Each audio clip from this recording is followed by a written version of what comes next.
Good morning, everyone. Welcome to the First Unitarian Congregation of Ottawa. My name is Lisa Sharp, and I'm the president of the FirstU Board of Directors. Information about FirstU is normally available at the welcome table at the back of the sanctuary. However, while the FirstU building is closed because of COVID-19, you can find information about our congregation on our website, firstunitarianottawa.ca. Or you can contact us by email at welcome@firstunitarianottawa.ca. As well, we usually have a hospitality hour after our service. But during the pandemic, we have been holding a virtual get-together on Zoom. Usually it's at 11:30 a.m. on Sundays. If you'd like to join us for the virtual hospitality hour, please see our website for information. Whatever your heritage, whatever your faith, whomever you love, and however you identify, today you are part of our spiritual community. Welcome. We hope you come back soon. Good morning, everyone. Welcome to the First Unitarian Congregation of Ottawa. My name is Mary, and I'm delighted to be your worship associate this morning. This morning, I welcome you into my home and the homes of this morning's board member, plus FirstU's music director, our Director of Religious Exploration, and of course, our minister, Reverend Pat. Thank you for allowing us into your home. A few more announcements. While the building is closed, staff is working remotely. Phone calls are checked less regularly, so please email for a quicker response. Emails are monitored during usual working hours, Monday to Friday.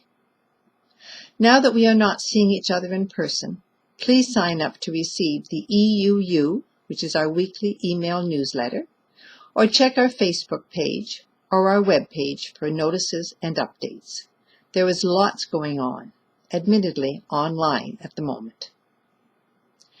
This morning's service, which is the one following the Labor Day weekend, is traditionally called the Ingathering service, and I believe this year it is titled Walking with the Wind Together.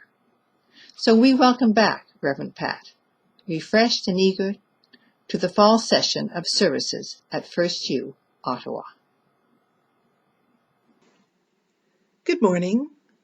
I'm Mariella Keblusek, and I'm a member of the committee tasked with finding the next minister for First Unitarian Congregation.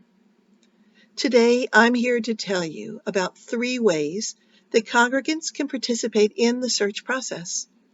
The first is the Congregational Survey, which is now available to be completed either online or on paper. Anyone in FirstU can complete the survey, whether you're an official member or not. It is really important that we receive input from as many congregants as possible, so please be sure to complete your survey. You can find the survey by clicking on the survey button on the FirstU homepage. The second way you can participate in the minister search process is by joining one of the 5 open focus groups that will be held over the next month. The first focus group is scheduled this week, Thursday, September 17th at 2 p.m.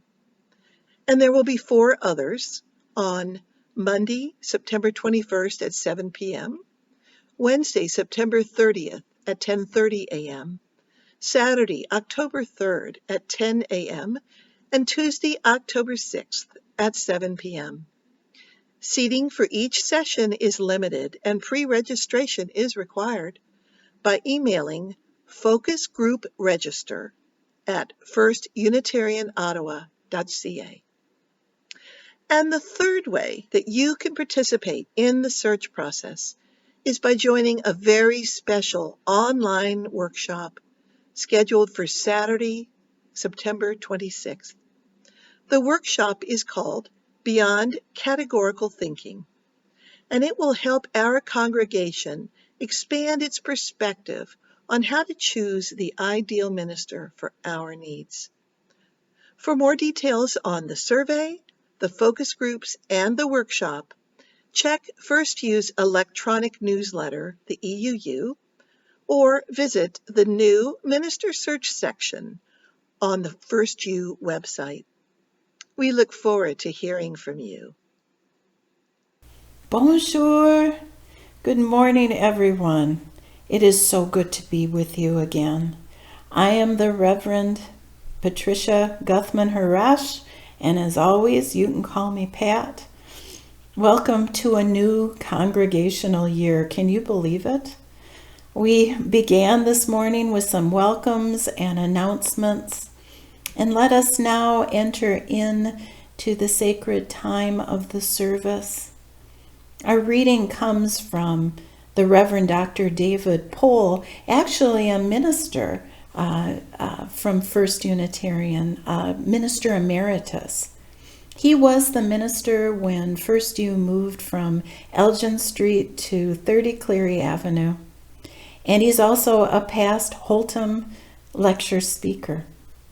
Reverend Pohl's words: "We come to this time and this place to rediscover the wondrous gift of free religious community, to renew the faith in the holiness and beauty of life, to reaffirm the way of the open mind and full heart, to rekindle the flame of memory and hope, to rekindle the vision of an earth made fair, with all her people one." Let us light the chalice.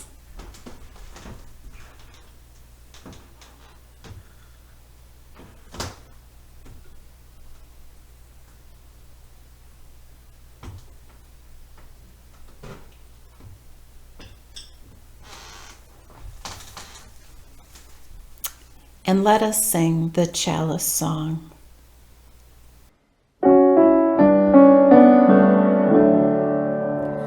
Chalice, chalice, burning bright, help remind us with your light of how we'd like to live each day with love and truth, helping lead the way.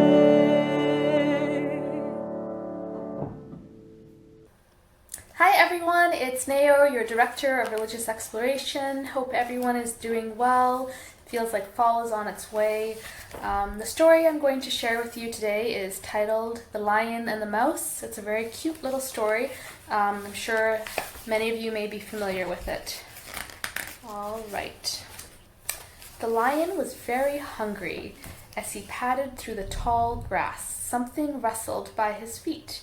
He reached out a great paw, and there was a squeak. He had caught a tiny mouse by the tail. "Oh, please let me go, dear lion," cried the tiny mouse. "I should be no more than a single mouthful for you, and I promise I will be able to help you some day." The lion roared with laughter. The thought of a tiny mouse being able to help such a huge creature as himself amused him so much that he did let the mouse go. He would not have made much of a meal anyway, smiled the lion. The mouse scuttled away, calling out to the lion, "I shall not forget my promise." Many days and nights later, the lion was padding through the grass again when he fell into a deep pit. A net was flung over him, and he lay there helpless, caught by some hunters. He twisted and turned, but he could not free himself. The hunters just laughed at his struggles and went off to fetch a cart to carry the great lion back to their village. As he lay there, the lion heard a tiny voice. "I promised I'd be able to help you one day." It was the tiny mouse, and straight away he began to gnaw through the rope that held the lion fast. He gnawed and chewed and gnawed, and eventually he chewed and gnawed right through the rope, and the lion was free. With a great bound, he leapt out of the pit and then reached back, very gently, to lift the tiny mouse out too. "I shall never forget you, mouse. Thank you for remembering your promise and saving me," purred the great lion. So the tiny mouse was able to help the great lion. One good deed deserves another, you see. Hope you enjoyed the story. I thought it was super cute, and I enjoyed sharing it with you all. Happy Sunday. Take care. Bye.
Do you notice something different?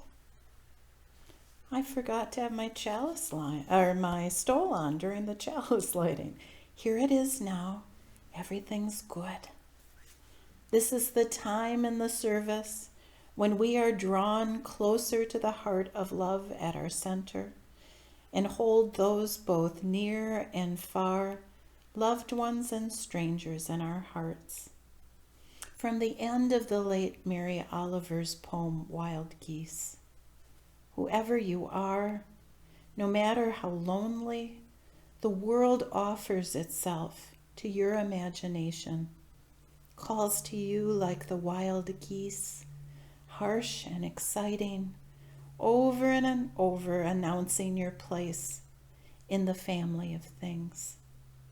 Today I place stones in the water for those we all are thinking of, joys and concerns that are in our hearts. I have 2 stones of joy.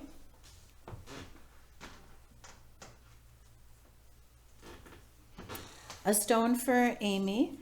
I believe it was last week we were thinking of her in her recovery from laser surgery, and last I heard, all is well, and she's resting her voice. A stone for Amy.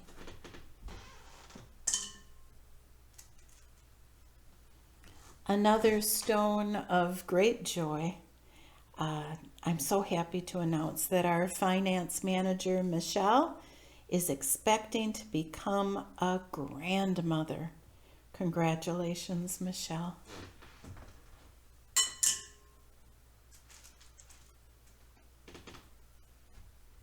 Ooh, I should grab a bunch.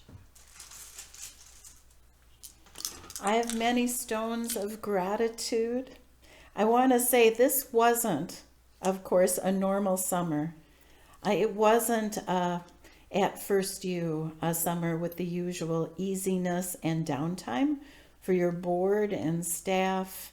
The minister's search team was revving up. There were Zoom tech people working all summer for us. Many volunteers still put many hours in over the summer. Oh, and the meditation gardens as well. So I drop many stones of gratitude for all of your care and dedication. Let's be sure to thank all those folks.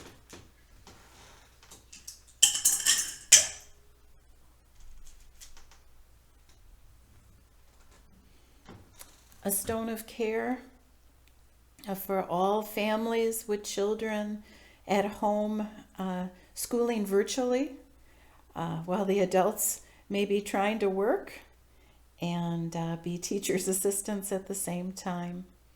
Or for those anxiously sending their children off to school, not knowing what will happen. Believe me, our hearts are with you.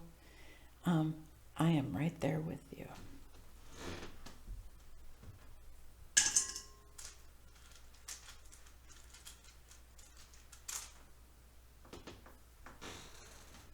And a final stone. May you envision all the weight of the world in this stone. And as it sinks into the water, let any heaviness be washed away.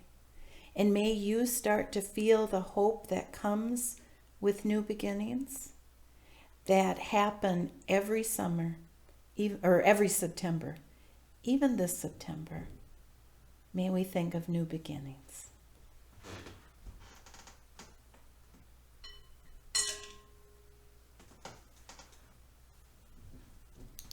May we hold the joys and sorrows of this gathered community and the sadness and the wonders of the earth in our hearts and join together in a moment of silence. Let us be still together.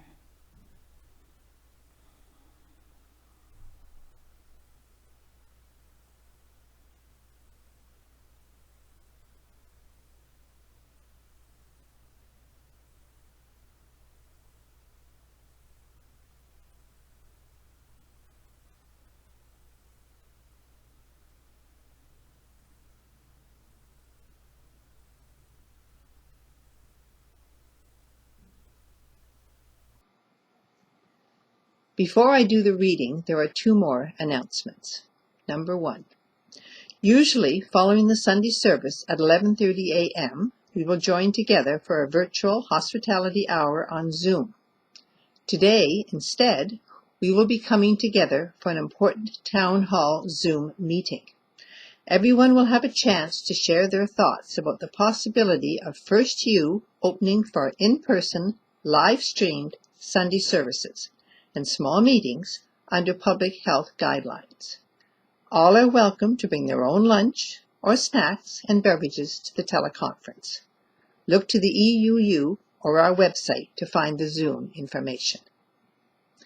And the second announcement, do go to this week's EUU for a variety of announcements, lectures, trivia night, and the Granny Go-Go's fundraising dinner. And hopefully you notice that we have a Holtom lecture coming up the evening of September 24th. Kate White, Executive Director of the United Nations Association of Canada and VP of the World Federation of UN Associations, will be our speaker this year. Do register to connect by Zoom for the lecture and help spread the word. And now the reading for this morning. The reading is a poem from Irish poet Derek Mahone. Everything is going to be all right. How should I not be glad to contemplate the clouds clearing beyond the dormer window, and a high tide reflected on the ceiling? There will be dying. There will be dying. But there is no need to go into that. The poems flow from the hand unbidden, and the hidden source is the watchful heart. The sun rises in spite of everything, and the far cities are beautiful and bright. I lie here in a riot of sunlight, watching the day break and the clouds flying. Everything is going to be all right. As Mary said, everything is going to be all right. Let those words of the Irish poet just wash over you. Everything is going to be all right.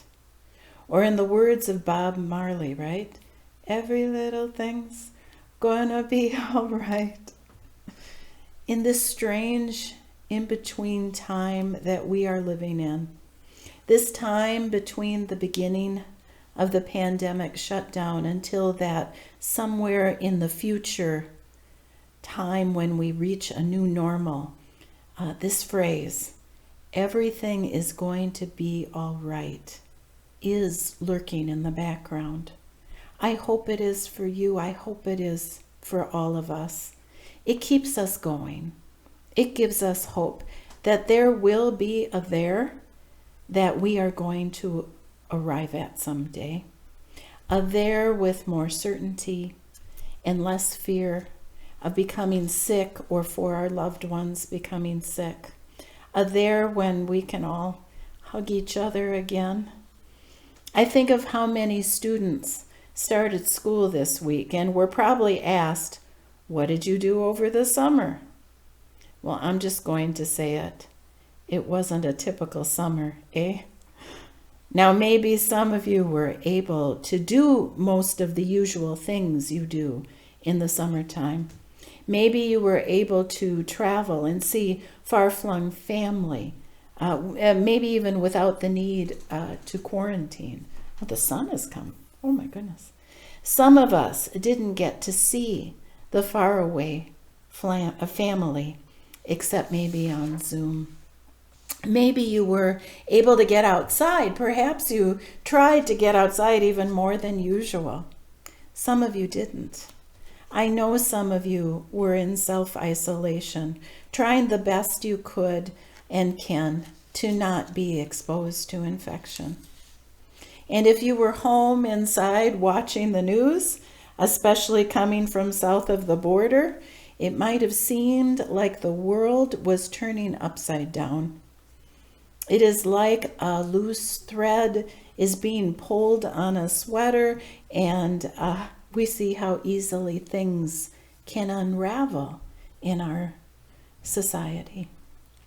This pandemic has shined a light on economic and racial disparities, made the lives of people on the economic and mental health edge even more anxious, desperate, and hard-pressed. What happens when social supports have to close their offices and space for a while? Well, we've found out, yes? And oh yeah, did you remember? We're in the midst of the beginning of a climate catastrophe, right? Woohoo! Yeah, good times.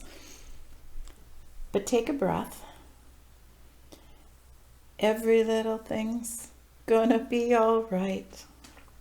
Now, being from the States myself, very present in my heart and mind has been the continuing movement, movement fighting racial injustice. I was born into the era of the civil rights movement of the 60s, and we are still working on getting to that there of racial equality. A there that we are going to arrive at someday. Please may it be so. Every few years it seems we're almost there, and then something happens that reminds us of the tightly bound systemic nature of racism in our societies, yes? Oh, that we could find the thread that would unravel the sweater of racism, yes, and just pull it apart. A story popped up on Facebook over the summer, and it actually was a story from a book that I own, a story that comes from the memoir of the late John Lewis, Walking with the Wind. Most of you are familiar with the civil rights activist Martin Luther King Jr., but there with Dr. King from the beginning of the movement was this earnest, determined young man, John Lewis, who dedicated his life to the cause of equality and voting rights. For decades, holding a national office for the state of Georgia, Representative John Lewis died this summer. This is a photo from John Lewis's last public appearance, the day before he was taken to the hospital and soon died from pancreatic cancer at the age of 80. He's standing there with the mayor of Washington, D.C. He made it a point to visit the Black Lives Matter's mural that had just been painted in Washington, D.C.'s newly named Black Lives Matter Plaza. I watched and admired John Lewis all my life. This morning, I want to share a childhood story he shared in his memoir because it says something about keeping hope alive and persevering. A good story as we begin our new congregational year together. A new congregational year in which we, yes, are still in the midst of a pandemic. The story comes from John Lewis's childhood. The year was probably 1939, at the tail end of the Great Depression and the beginning of World War II.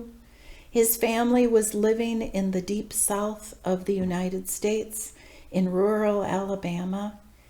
He describes his family's property and his surroundings as a place of thick pine forests and white cotton fields and red clay roads. He was the third of 10 children born to sharecroppers. Probably the poorest of the poor, right? His great-great-grandparents had been slaves. In your mind, picture a group of young children near a simple, small wood frame house and a windstorm coming. The children were a mix of John's cousins and some of his siblings and little 4-year-old John. All in all, maybe there were about a dozen or so children. The house belonged to his Uncle Rabbit and Aunt Saniva. The children were playing outside in the dirt yard, and the sky began clouding over. The wind started picking up. Lightning flashed far off in the distance, and suddenly John was terrified. He had already seen what lightning could do. He'd seen fields catch on fire after hit by a haystack, or just if lightning had struck a haystack and the whole field went on fire. He'd watched trees actually explode when a bolt of lightning struck them. Lightning terrified him, and so did thunder.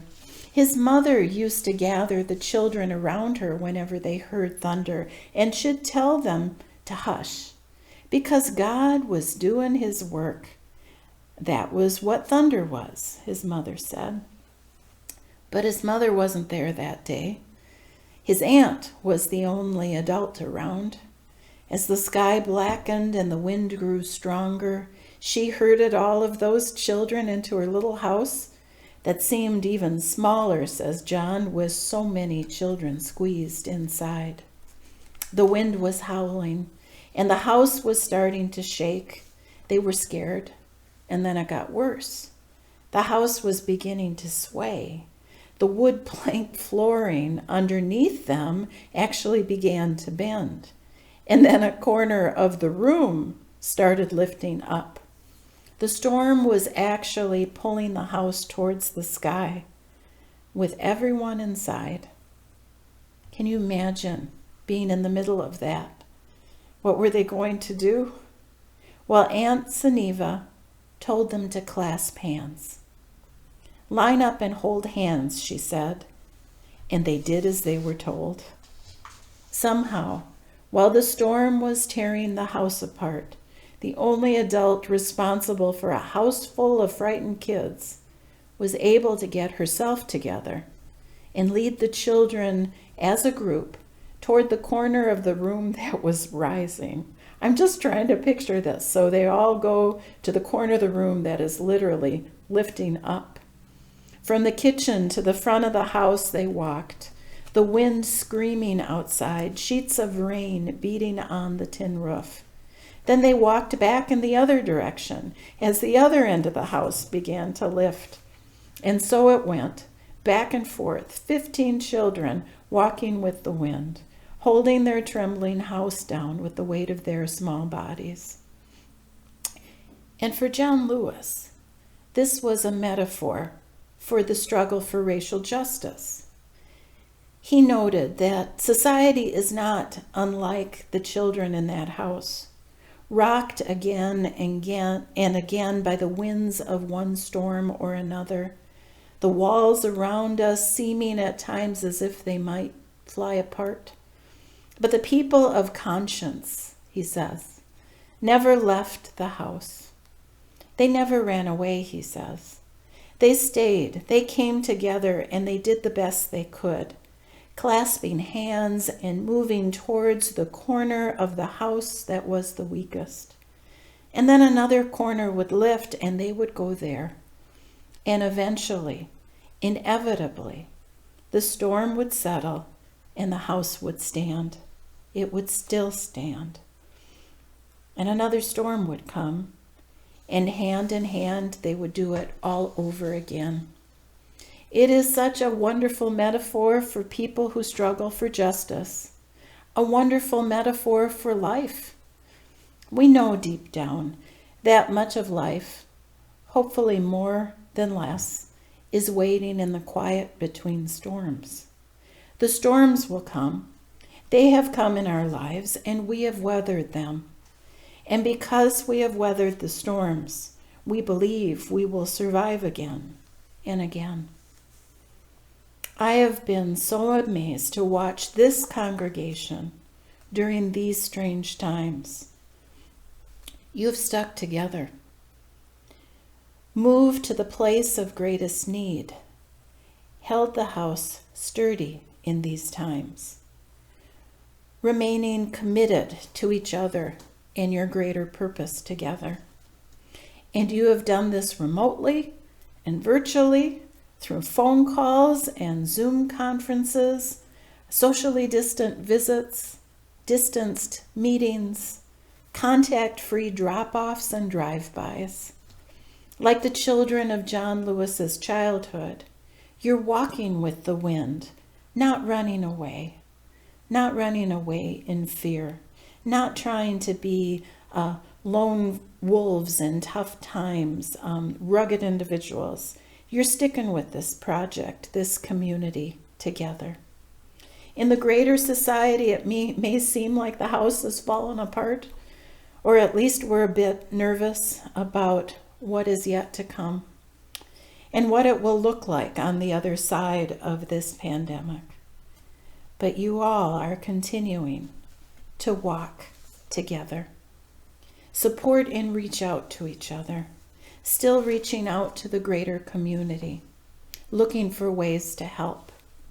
For John Lewis, this metaphor of walking with the wind didn't just symbolize the movement for civil rights, but the endless struggle to respond with decency, dignity, and a sense of brotherhood, in his words, to all the challenges that face us.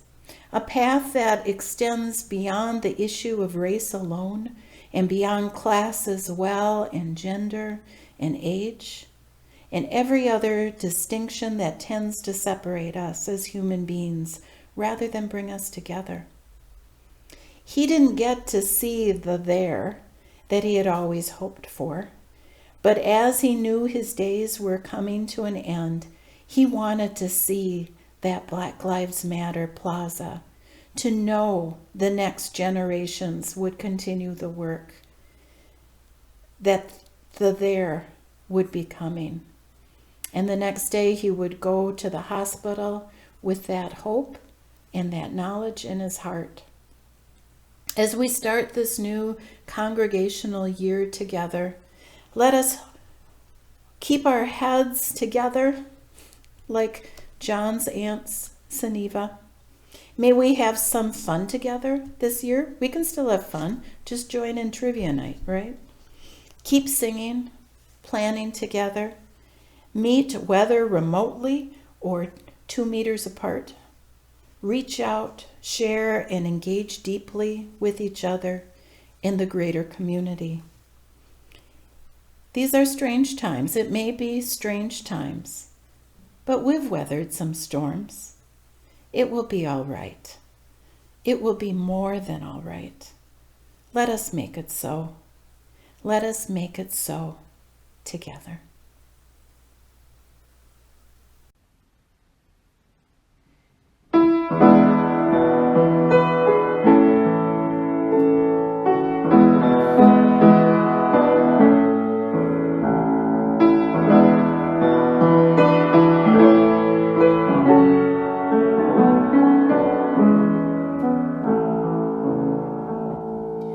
Come sing a song with me. Come sing a song with me.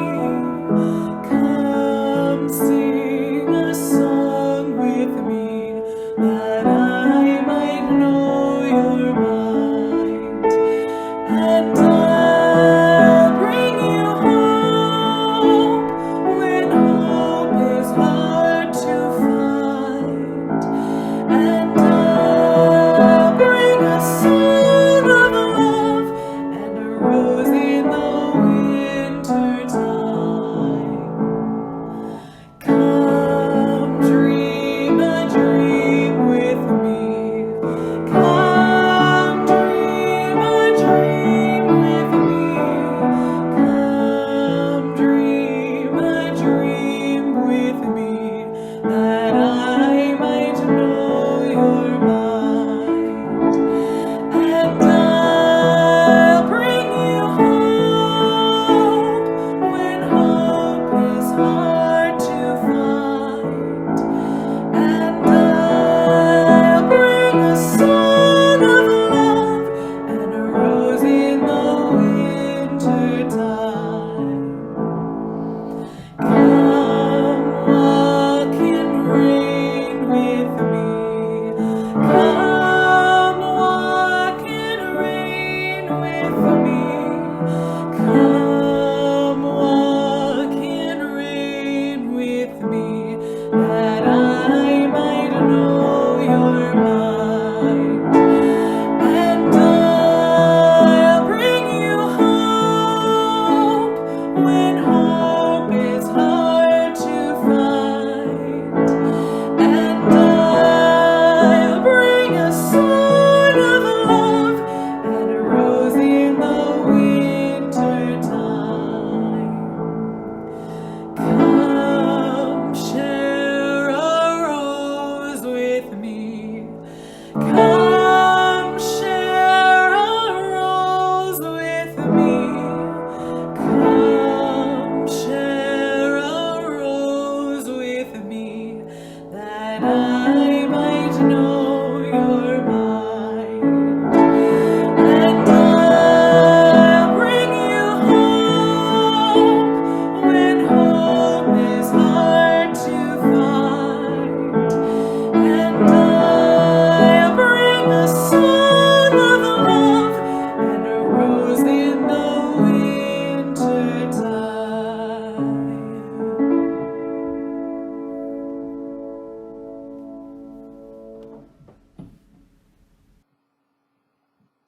Thank you for joining us this morning at First Unitarian Congregation of Ottawa.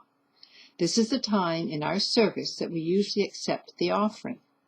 You may go to our website, or contact our finance manager to find out how you might keep up with your pledge or make a donation during these very unusual times. We give these gifts freely. We receive these gifts gratefully. We dedicate these gifts to the work of the congregation, serving human wholeness, caring for the planet, upholding religious freedom, welcoming the stranger, loving one another. As we extinguish the chalice, we close with a poem, For Nothing is Fixed, by the late American novelist, playwright, poet, activist, James Baldwin, recognized for his incisive analysis of racism and eloquent descriptions of being Black in the United States. His words seem appropriate to close with today. For nothing is fixed, forever, forever, forever. It is not fixed. The earth is always shifting. The light is always changing. The sea does not cease to grind down rock. Generations do not cease to be born. And we are responsible to them because we are the only witness they have. The sea rises. The light fails. Lovers cling to each other, and children cling to us. The moment we cease to hold each other, well, from a safe distance, yes. The moment we cease to hold each other, the moment we break faith with one another, the sea engulfs us and the light goes out. May we not break faith with one another.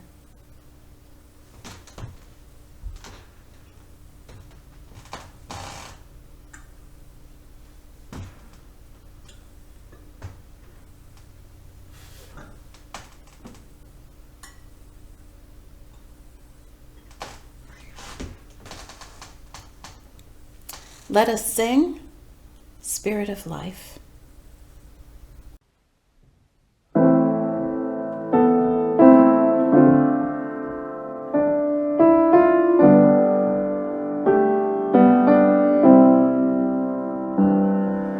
Spirit of life, come unto me.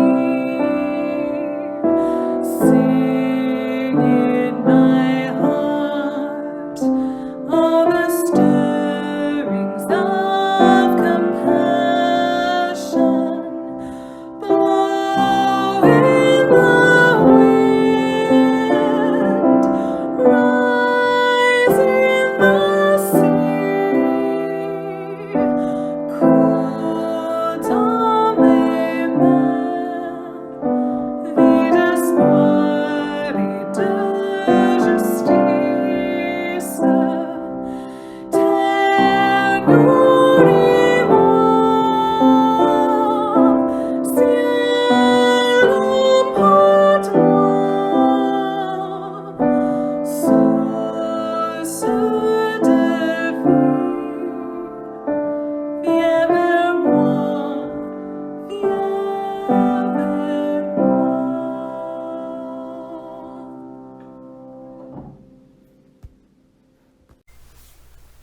And so I say the words I haven't said for months. Go in peace, go in joy, go in love. May it be so.